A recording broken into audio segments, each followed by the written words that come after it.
Hi, everyone. Well, I'm Dave Patrick from the Conservation by Design team, and welcome to this brief overview of the resources available to help train facilitators in the use of the Planning Scope module, one of the modules that is available through the work to update Conservation by Design. Now, I'm assuming if you're listening to this presentation that you already have an understanding of how we've approached updating Conservation by Design, what we mean by a module, and how this Planning Scope module fits within that larger context. Now, if that's not the case, I do really encourage you to take advantage of the introductory video available on conservationtraining.org that can provide you with that context. That will help you get a lot more value out of this overview and out of these resources.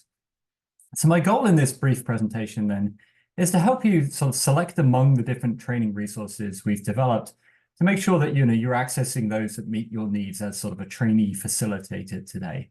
We want you to be able to use your time sort of as effectively and as efficiently as possible.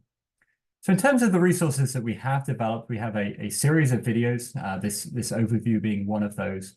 We have the facilitator's guide that provides a detailed step-by-step sort of guide that you can follow when you're taking a team through using the tool. We have the mural board itself, which is a template where teams can, with facilitation, sort of go through the steps in the process, record the decisions they make, record, sort of the information they have coming out of this. And then we also have a number of ways in which, you as facilitator can get support, talk live with your peers, and also, have opportunities to gain access to members of the Conservation by Design team. And those include a Teams channel, which can be used for those kind of quick check-ins if there are things that you have questions around. They include office hours, they include a community of practice. And then lastly, through our website, there's an email address where you can ask questions of us, and we will get back to you quickly on that as well. So even though these training resources are designed to be taken asynchronously, we do want to make sure that you know who you can reach out to, how you can get support, because it's likely that questions will come up in the future. So in terms of the video resources that we have available, in addition to this overview video, we have an introductory video that covers the basic sort of what and why of the tool of this module. Provides a reasonably high-level overview of the key steps. And then we have a more detailed video that really goes step by step through using the tool, gives you specific sort of tips and tricks that you might think about as a facilitator. And then lastly, there is a video recording that is designed for the teams themselves that are going to be going through this tool, that explains to them what they can expect from that experience. Again, the key steps in the process, provides an overview of some pre-work that will help them, go through the tool more quickly. And that video for the teams themselves is very similar in content to the introductory video for facilitators. So in terms of sort of why we have, this introductory video and then this more sort of deep dive video for facilitators, it's because we found that there are generally sort of two categories of folks that are engaging with these training resources.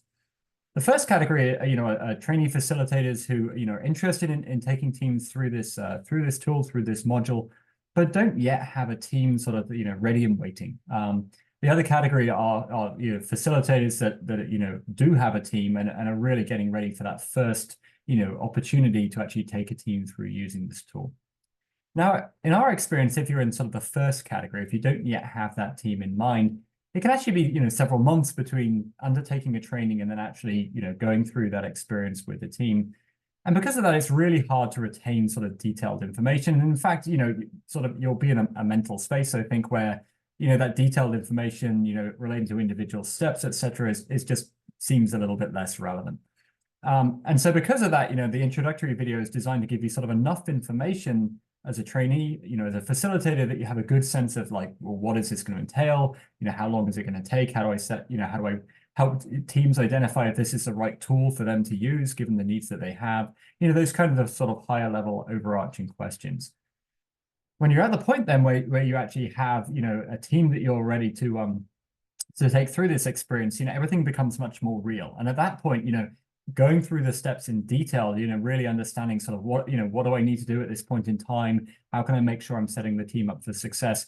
That kind of level of information, it becomes much more relevant. And it's also a lot easier to retain if it's a relatively short period of time between you taking the training and actually taking a team through this experience. So in terms of, how you might select among the resources we have available, then if you're in that first category, you don't yet have a team to hand, what we'd suggest you do is that you watch the introductory video, You take a quick read through the facilitator's guide, but you're not sort of looking to get, the details of that out of that guide yet. And you take a look at the mural board and sort of, have a look at the key steps in the process. And that will probably provide you with enough information, given sort of where you are at that point in time. When you have that first team sort of ready to go, then we suggest you come back and you watch the introductory video again. You then step into that much more detailed video. You have the facilitator's guide sort of, open in front of you, so to speak, and you're cross-referencing the facilitator's guide with the detailed video, with the steps in the mural board. And all of that will really then help actually set you up for that first experience of taking the team through the training. So I hope this overview has been helpful to you as you select among the different resources we have available. Please do reach out if you have any questions. And again, we do have lots of opportunities for you to be provided with live support. It's not just these training resources, but we hope that these give you a good foundation. And we're really excited that you're interested in helping us facilitate conservation by design, helping us to facilitate the planning scope module in particular. Thanks so much.